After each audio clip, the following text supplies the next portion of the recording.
Olá, seja bem-vinda e seja bem-vindo ao canal do Senhor do Dinheiro, o canal que ajuda você a controlar as suas finanças e a investir com segurança. Eu sou a Anabela e o tema de hoje é finanças para casal. E temos tanto para falar deste tema que eu acho que será apenas um de muitos vídeos que eu vou falar. Primeiro explicar aqui a abordagem da palavra casal. Naturalmente que eu vou falar da versão mais ampla e para mim casal é de duas pessoas que partilham o mesmo objetivo e na sequência algumas despesas. Sejam namorados, sejam noivos, já tenham casado, tenham filhos ou não, seja com pet ou sem pet. Naturalmente que finanças em casal é um tema muito delicado. Não existe uma fórmula que dê para todos os casais. Cada caso é um caso. Alguns casais, seja por crença, por religião, por status quo, ou seja, porque já fazem, já viram fazer assim e então implementam assim e está funcionando, seja porque há casais que combinaram de um outro jeito, podem não se enxergar aqui neste vídeo. Mas, infelizmente, para a maioria dos casais, o tema finanças não está funcionando. Então, o objetivo de hoje é trazer para você as melhores práticas e que funciona para a maioria das pessoas. Eu resolvi fazer este vídeo naturalmente porque eu acompanho os meus alunos da mentoria e quando vem um casal existe sempre ali problemas financeiros porque não foi combinado, não foi alinhado, as pessoas não estavam ali bem ajustadas e na maioria das vezes, acredite, é bem fácil de resolver. Então, eu sei que finanças é a principal causa de divórcio, discussões e até de situações mais desagradáveis. Eu, por exemplo, tinha uma amiga que já tinha um namoro bem sério, todo ano viajava com o namorado, mas como não teve coragem de dizer que o seu salário era muito mais baixo, ela bancava a parte dela da viagem e estava sempre no rotativo. Estão vendo uma situação em que bastava uma simples conversa, alinharem de uma outra forma, combinarem de um outro jeito que fosse bom para os dois e que ela não tinha se colocado numa situação de endividamento. Por outro lado, casais que fazem planejamento em conjunto estão preparados para o futuro. Seja o futuro de envelhecer, quando nós casamos, o nosso objetivo naturalmente que é de envelhecer juntos, seja o futuro o de ter filhos, ou mesmo um futuro não tão risonho que possa acabar em divórcio. Quando há uma separação, há sempre alguém que perde mais do que o outro. Então, se vocês fizerem um bom planejamento no namoro, no casamento, eventualmente podem ali não ter um a perder tanto como o outro. O terceiro benefício que você deve enxergar com carinho as suas finanças em casal, para além de não ter tantas discussões, para além de estar mais preparado para o futuro, é de você ser um modelo para os seus filhos. Nós fazemos aquilo que vimos os nossos pais, as pessoas que nós respeitamos e que nós achamos que são os nossos líderes, nós temos a repetir o que eles fazem. A maioria dos pais que dá um bom exemplo financeiro para o filho, os filhos acabam por ter um bom relacionamento com o dinheiro. Então, também para servir de bom exemplo para o seu filho, trate das suas finanças em casal com bastante carinho. E vamos então entender como é que nós vamos lidar com este tema de finanças a dois. Bom, o Finanças a dois começa por ser implementado e ser resolvido logo no namoro.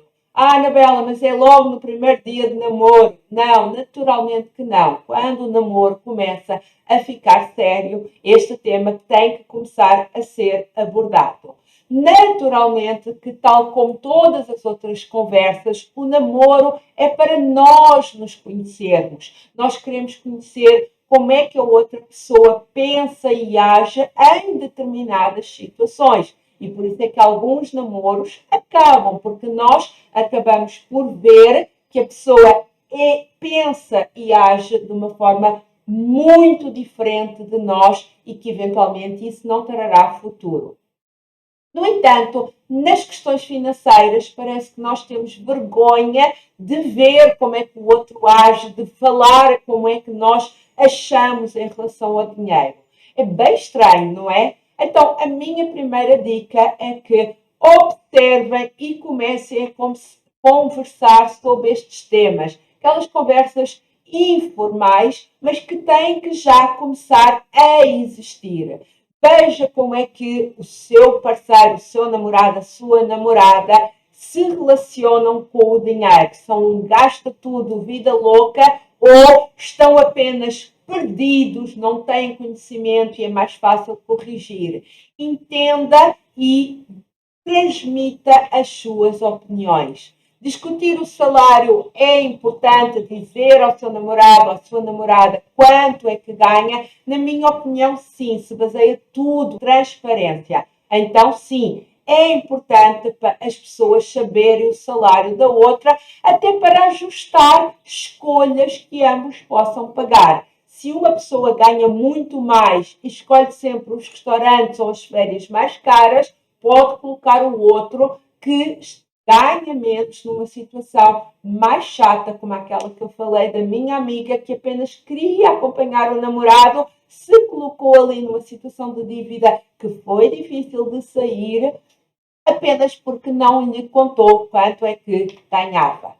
E Anabela, em relação a dividir contas, bom, eu sou defensora que sim, a gente deve dividir contas. Seja ali o já rachar metade a cada refeição, ou seja o mais bonitinho que não coloca ali naquela situação de chata de pagarmos os cartões, eu pago um, tu pagas o outro. Essa deve ser a divisão de contas quando nós estamos namoro. Agora, que não entrem naquela situação do ninguém banca ninguém. Eu aceito que paguem o primeiro jantar, o primeiro sorvete, sim. Mas a partir daí, em 2022, já ninguém espera que ninguém seja bancado por ninguém. Então, sim, eu sou defensora do dividir de contas e em namoro pode ser aquele do eu pago um e tu pagas o outro. Por outro lado, ainda no namoro, seja um exemplo das suas finanças pessoais. Por outro lado, porque é um exemplo para o outro e porque você não pode esperar que seja o outro para resolver. Não pode vir com aquela ideia do eu sou mesmo bagunçado nas finanças, eu espero que um dia eu case ou namore com alguém que seja mais organizado do que eu. Bom, isso não existe. Para já, porque se você espera que o outro venha organizar as suas finanças, você está a colocar a sua liberdade, a sua independência na mão dos outros. Então, primeiro você tem que ser um exemplo nas suas finanças pessoais para depois até partilhar e contribuir com o outro. Então, não espere que seja o outro a resolver, nem com o dinheiro, nem com a forma de gerenciar, mas sim seja você um exemplo nas suas finanças pessoais. Bom, Anabela, e como é que é? Já não namoro, eu vou casar, já estou casado, já compartilhamos aqui a casa. Quais são os 5 passos para não ter tanta briga financeira? Primeiro e mais importante, a base de tudo e que a maioria dos casais falha é falar sobre dinheiro. Vocês ficariam surpresos se eu dissesse que há casais na minha mentoria que descobrem o quanto o outro ganha em plena mentoria. Ora, isto tende a não funcionar naturalmente. Se vocês já compartilham projetos em futuro, o salário não é um segredo de Estado que deve sim ser sempre compartilhado. Mas falar sobre dinheiro não é só dizer eu ganho isto e tu ganhas aquilo. É também falar dos objetivos pessoais de cada um e da família. Os objetivos que exigem dinheiro, mas também os objetivos que trazem mais dinheiro para a família. Olha, hoje eu ganho isto porque eu estou fazendo determinados estudos, o meu projeto de vida será este. Então, sim, tudo isso tem que ser compartilhado com a pessoa com quem você compartilha casa e despesas. Por outro lado, também tem que ser feito pelo casal o planejamento. O planejamento feito para um pode fazer sentido para um e deixar o outro de fora e o outro meio não se ajustando a esse planejamento. Então, o planejamento deve ser feito pelos dois e deve ser revisto pelo menos uma vez por ano pelos dois. E por outro lado, são os dois que decidem qual é o padrão de vida que vocês vão viver. E o que é isso do padrão de vida? Bom, é o conjunto de todas as despesas que vocês vão ter, vocês decidem ter e que inclui também os investimentos para o futuro. Vocês precisam de decidir qual é o padrão de vida, em especial se há duas pessoas que não ganham na mesma faixa salarial.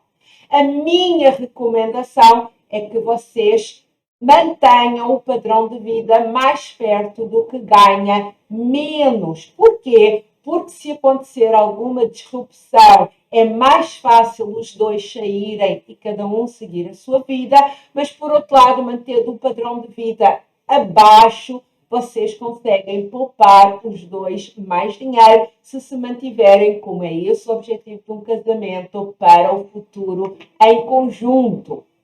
Ok? Então, primeiro passo para vocês não terem brigas é falar sobre dinheiro. Isso inclui salários, objetivo, fazer um planejamento em conjunto e decidirem em conjunto o padrão de vida que vocês querem ter. Não pode ter essa história de o marido ir comprar um carro super caro quando decidiram os dois que o padrão de vida seria para 4.000 reais e ele vai comprar um carro super caro onde vai aumentar as despesas para 6 ou 7 ou 8 mil. Não foi isso que vocês combinaram. Então, este momento de falar sobre dinheiro é muito importante. É o momento de vocês fazerem um acordo e vocês cederem, vocês verem o que é importante para o vosso futuro.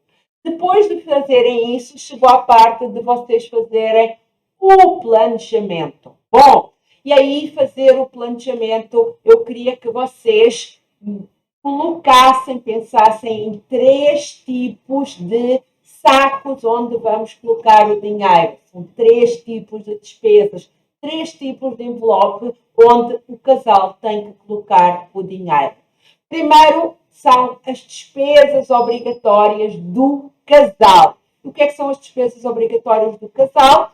É aquilo que funciona para aquele conjunto de pessoas. São as despesas da casa, da comida, os filhos, o pet, o carro, ou seja, tudo o que está relacionado com a família. E, nesse caso, os dois devem contribuir. Qual é a forma de contribuir? Já vou falar. Mas coloca aí num envelope mental despesas obrigatórias do casal.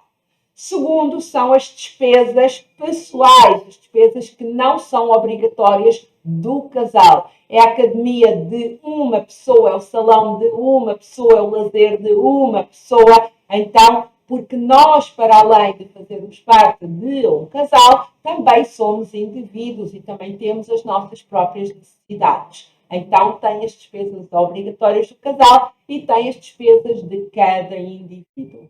E o terceiro é, naturalmente, os investimentos. Os investimentos, nós investimos dinheiro para alcançar objetivos e no casal nós temos os objetivos em comum, fazer aquela viagem, fazer aquela festa, comprar aquela casa, aquele carro, a faculdade do filho, ou seja, é um objetivo em comum e também tem as metas individuais. Eu queria ir tirar determinado curso, eu quero fazer determinada cirurgia, eu quero fazer isto, também tem as metas individuais. Mas tem que entrar dentro daquele envelope mental uma parcela que é dos investimentos. Okay? Então, considerando que temos despesas obrigatórias do casal, temos as despesas pessoais, porque nós também somos um indivíduo, e temos o terceiro envelope, que é o dos investimentos, metas em comuns e metas individuais, e nenhuma se deve sobrepor a nenhuma.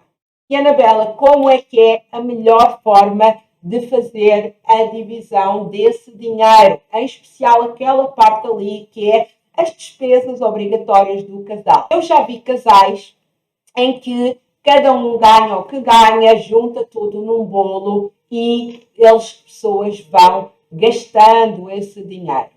Tem como vantagem que é uma transparência, porque toda a gente coloca lá o dinheiro, mas tem como desvantagem que é preciso alguma maturidade para não fazer cobranças. Está ali tudo e pode também haver um maior descontrole. Se a pessoa acha que já fizemos as compras todas do supermercado e vai gastar o dinheiro do lazer e depois acaba por faltar dinheiro para o supermercado. Então, esse método junta tudo e cada um vai usando as necessidades da casa e as necessidades do indivíduo e tudo se sobrepõe ali, na minha opinião, é um dos métodos que leva a mais brigas e mais descontrole financeiro. Tem o segundo método, que é um paga umas coisas e o outro paga as outras. Que, curiosamente, é um dos métodos que mais existe aí, ou pelo menos que eu vejo aí nas minhas mentorias. É uma continuação daquele método que nós utilizamos quando namoramos. Funciona muito bem no início, quando há muito romance, mas acaba por ter uma desvantagem, várias desvantagens. Primeiro, é que acaba por ficar mais difícil controlar. Controlar efetivamente quanto é que um gasta, quanto é que o outro gasta. E por outro lado, acaba por crescer dentro de um ou de outro alguma situação de injustiça, em especial se vem uma conta alta. Imagine, por exemplo, que eu pago a contas relacionadas com o PET e de repente ele ficou doente, precisa de uma ração especial. Aí aqueles 50 reais que eu tinha por mês já não é 50, já tem que ser 200. E aí eu sou a responsável do PET e aí eu me sinto injustiçada. Ou o outro que paga a conta da luz e naquele mês gastou mais da conta de luz. Então, no início é um método que funciona bem, mas depois, em especial com a inflação, com o passar do tempo, há sempre alguém que se sente mais injustiçado do que o outro. O terceiro método que eu vejo é veem quanto é que é as despesas todas e dividem exatamente a metade. Não importa quanto é que cada um ganha, mas fazem as despesas literalmente a metade. Funciona melhor do que os outros dois métodos, mas tem aí uma pequena desvantagem. É que a pessoa que recebe menos acaba por não ficar com nenhum dinheiro ou ficar com muito menos, porque está contribuindo às vezes com um padrão de vida que não consegue bancar. Aquela divisão a metade não é muito justa. Imagine, por exemplo, uma pessoa que ganha 9, a outra que ganha 3 e vão dividir as despesas da casa, são 6, a pessoa que ganha 9 contribui com 3 e a pessoa que ganha 3 contribui com 3 e não fica com nada. Então, para o futuro, e em especial se houver uma disrupção do casal, há sempre um que fica a perder muito. Bom, então qual é o método que eu acho que não tem tanta briga e que efetivamente é mais justo? São as pessoas que fazem proporcional. Proporcional é o quê? Quem recebe mais vai contribuir mais proporcional e quem recebe menos contribui menos proporcional. Mas, na verdade, todos ficam com uma parte do seu salário. A pessoa que recebe, por exemplo, neste exemplo que eu dei, um recebe 9, o outro recebe 3, e tem as despesas de 6 mil, a pessoa que recebe 9 vai contribuir mais para esses 6 mil e a pessoa que recebe 3 contribui um pouco menos, mas também vai contribuir. Nos dois situações, o que recebe mais e o que recebe menos acaba por ficar com algum dinheiro para as suas despesas pessoais, porque nós também somos indivíduos e acaba também por ter dinheiro para o padrão de vida do casal e também para investir. Bom, Anabela, e como é que você sugere essa divisão na prática?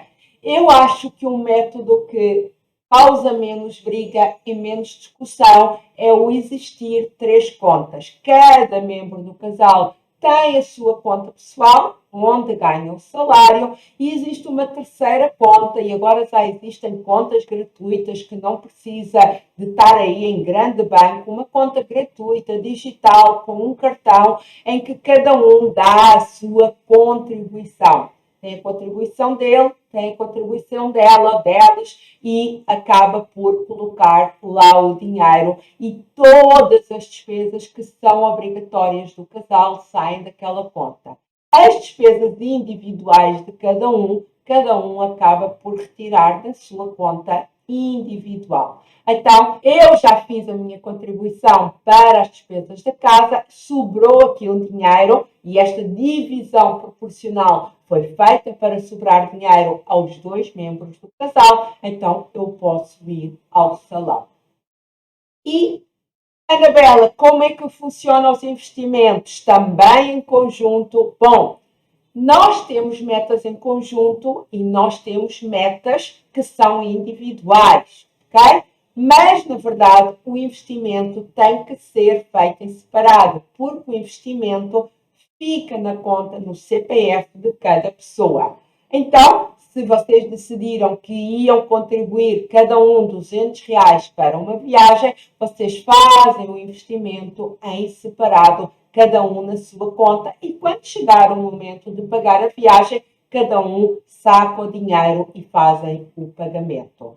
Tem a vantagem de vocês fazerem separados, para além que não permite fazer o investimento em conjunto, porque ela fica atrelada ao CPF, tem a vantagem de que os dois começam a ter de aprender sobre finanças e ninguém fica nas mãos de ninguém. Então, os dois começam, nem que um seja mais especialista em finanças do que o outro, mas aconselha, olha, para este investimento é melhor o Selic. Então, os dois acabam por ter algum conhecimento em finanças. Bom, Anabela, e se eu fizer isso, não vai ter mais discussões em casal. Existem sempre algumas discussões em casal e eu queria trazer aqui as principais para você já se prevenir e saber que utilizando este método é provável que elas não existam.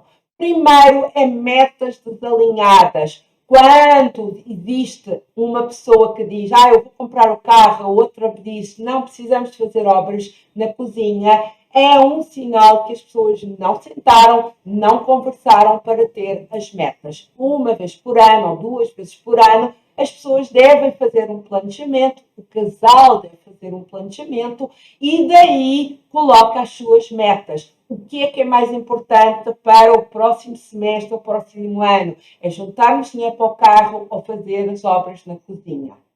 Outra coisa que eu vejo muita discussão são as cobranças indevidas, que é, mas você foi de novo ao salão, comprou outro videogame. Bom, reparem, nesta metodologia, os dois contribuíram para as despesas da casa. Na sequência, os dois ficaram com o dinheiro para as despesas individuais. Então, o que cada um faz com o seu dinheiro para as despesas individuais não pode ser cobrado pelo outro se aquilo que foi combinado, que são as despesas obrigatórias da casa, já foi atendido. O outro que eu vejo é uma falta de liderança. Apesar de ambos partilharem, apesar de ambos tomarem decisões em conjunto, na minha opinião, deverá haver sempre um líder, que tem que ser aquela pessoa mais racional. Eu vejo muito naqueles casais que fazem um planejamento, vêm às mentorias, fazem tudo correto, vão poupar, só vão gastar isto, mas depois chega sexta-feira e um diz vamos pedir o iFood e o outro diz vamos. Então, não estava planejado esse iFood e faltou aqui uma liderança para dizer não, nós temos que cumprir o nosso planejamento, estamos com esta meta ou estamos com esta situação para resolver. Então, acho que deve haver aí sempre um líder, que é sempre aquela pessoa que se vai destacar nas finanças. Um erro que eu vejo muito nos canais, nos casais, são o padrão de vida desajustado. Alguém que tem um aumento de salário e rapidamente vão logo comprar uma casa maior ou um carro melhor, quando na verdade tudo isso tem que ter um planejamento. Então, vivam um padrão de vida ajustado àquilo que ambos recebam e, quando tiverem um aumento de salário, façam um planejamento para entender se têm a possibilidade ou não de ambos conseguirem acompanhar e qual é que será o momento ideal para isso.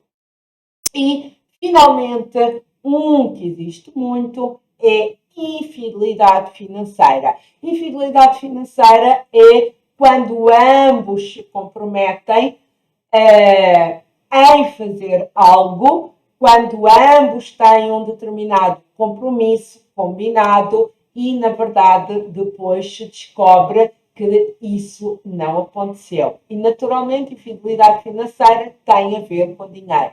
Eu conheço uma história de um senhor que foi notificado recentemente pela Receita Federal porque a esposa, que tinham os dois combinado que ficaria em casa, tomar conta da casa, tomar conta dos filhos, que ele queria trabalhar, quando descobriram que ela não fez declaração de dinheiro do ano anterior. E ele nem sabia que ela tinha que fazer declaração, porque ele não sabia que ela tinha ido fazer uns trabalhos e ganho um dinheiro.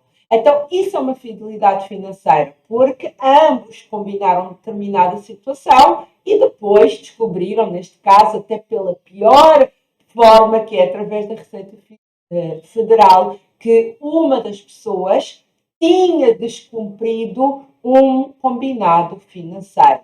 Ou quando um casal decide juntar todos os meses 500 reais para ir viajar daqui a 5 anos e 5 anos depois aparece o momento de comprar a viagem e se descobre que um não fez o tal investimento que estava combinado.